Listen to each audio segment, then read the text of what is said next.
Since Stenden was established in Port Alfred in 2001, and they have been involved with community development. And they had different students being involved with different projects. We had social work students, art therapy students, teacher students, and also students with, for example, hospitality background, doing a humanitarian management minor. Some are involved for 10 weeks, others for 5 months, and then we have students that stay for a whole year. With the community involvement that Stenden does, we really try to focus on the community that's, it's Port Alfred itself or it's nearby Port Alfred. We focused on Nimato, the Nelson Mandela Township, on Station Hill, on New Rest and on Thornhill, and also on Port Alfred Town, on some organizations there. And then we also focus sometimes on Bathurst and Kenton and Alexandria. The Community Development Department tries to support the students on the academic side and on the practical side. So it's me working for the department, and then it's my colleague Mzameli Dikeni. He's in touch with the project, so he makes sure that the project coordinators in the field also know what kind of students are we going to get and can they be beneficial for the projects. Because that is what we always try to do, to have as much benefit as possible for both the project and the student. So it must really contribute to what the project is doing at the moment, and it must match their needs or their wishes for a student, for maybe the specific expertise, or a student wants to learn something new, or it's a personality that matches with that project coordinator or not. So really try to match as well as possible, which is always, of course, a challenge for us. As a community development department, we try not first of all to help in a financial way, but we try to help by matching the right student to the right project, and then to add more knowledge to the project, or to add more hands-on work to the project, because these students have a lot of new ideas and a lot of time, because it's for their academics actually that they have to do this. So they can deliver quite quality work. It's most of the things that the projects ask the students to do is things that they would normally not have time for. So students can really make it an assignment to come to a certain result. The people that run the projects, they mostly have a very busy life, because they have to balance their work and their family life. And students come in with a project and they say, okay, let's change this, let's do this, let's look into this. It's very active, because they have a certain time frame in which they really want to achieve something. And that's not always easy for the people in the project, because they have their normal rhythm, and the student kind of disturbs that normal rhythm.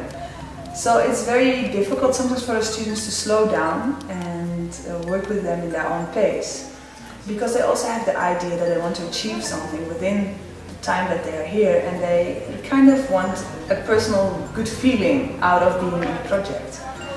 Mostly in the end it will be alright, and in the beginning it's a bit hard sometimes, because then they think things are not going quickly enough. They don't understand me correctly, can I make it, and where is the motivation? But in the end they do see the changes that they've made, and even though it's small things, that's actually more important. Small things that are well implemented are more important than big things that have changed. These karate lessons are a great example of a local entrepreneur that had an idea and that he has now realized with the help of some entrepreneurship students. Those are also students that do a 5-month minor at Stenden. Now this man wanted to offer karate lessons to children in the township. He was already offering them in town, but now they made a plan that some children that are more disadvantaged, they can actually also join the class. As a department, we're trying to have a real impact in the community, and that entails that we meet the right needs at the right moment. This also means that students have to be flexible and open to the projects that we suggest to them, and they cannot always have a complete free choice of the projects.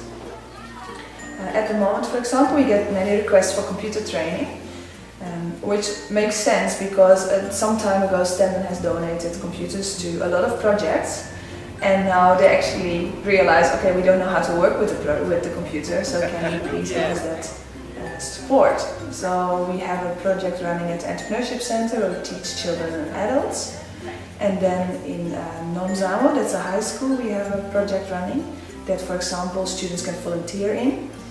And well, there are more of such such examples like after school care programs where they also train kids to work with the computer. A type of project that we're also asked to assist in at the moment quite often is projects that are focused on the environment.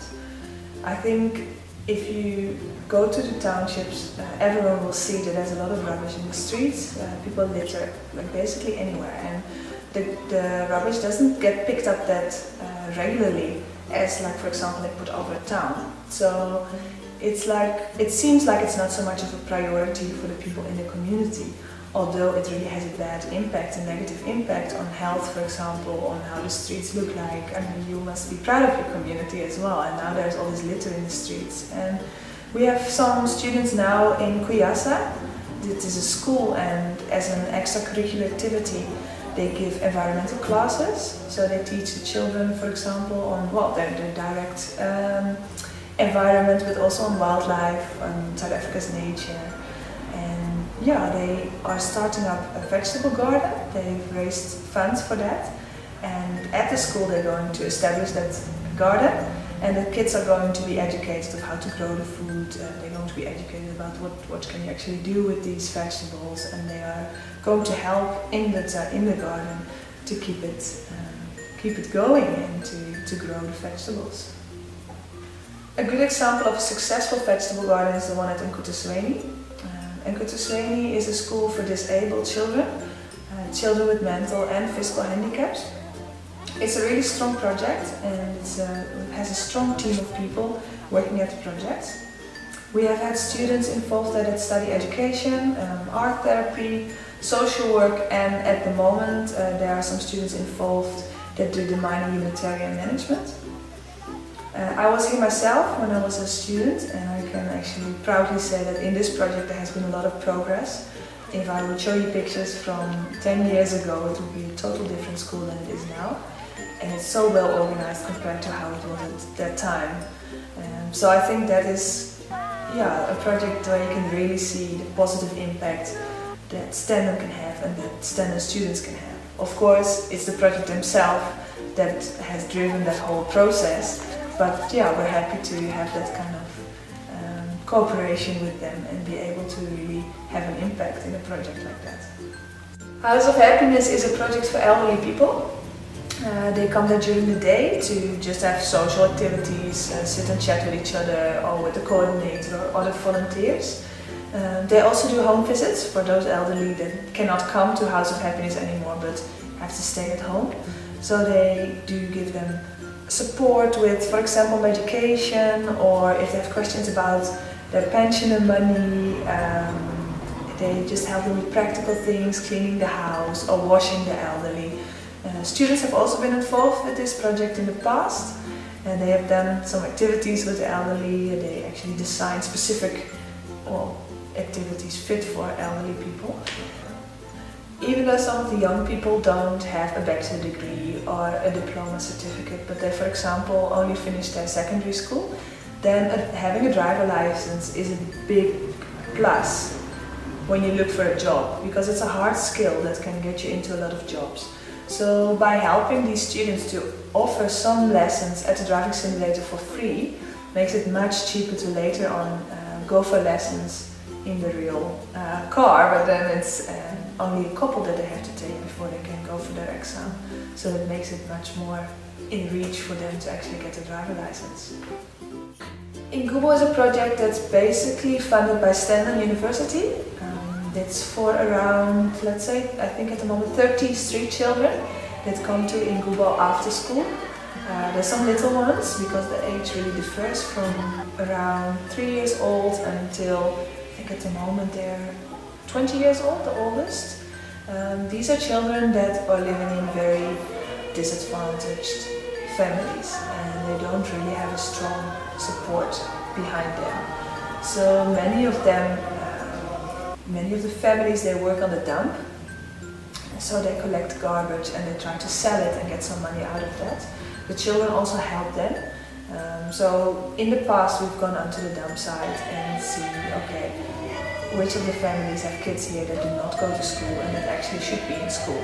Now we have identified these children, asked the parents if they allow them to go to Ingubo, and Ingubo has helped them to go back to school. They made sure that they've got a uniform, they've got a backpack, they've got their basic school supplies. They get a warm meal when they come back from school and they come to Ingubo. And then we try to do many social activities with them. Fun activities, but also activities that will help them to deal with some maybe traumatic experiences they have gone through, that help them to be successful in future life, to work on leadership skills, to work on social skills or other life skills.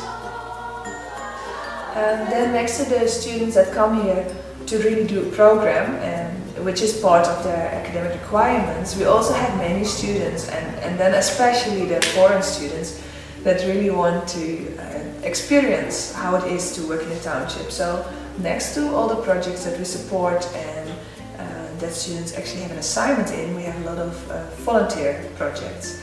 Computer training, it's New Rest Crash, for example, where they do a lot of volunteer work. The preschools are also understaffed, so they have a big group of very small children which need a lot of attention. And so students can actually sign up to, for example, go in for a morning a week and offer some activities to the children, or to just assist in the classes.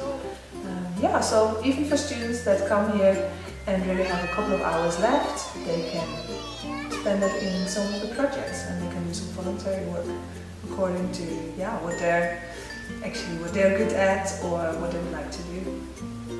For students, things that are most important to realize when you come to South Africa for your fieldwork, I think first of all is to try and learn from the people instead of trying to teach the people.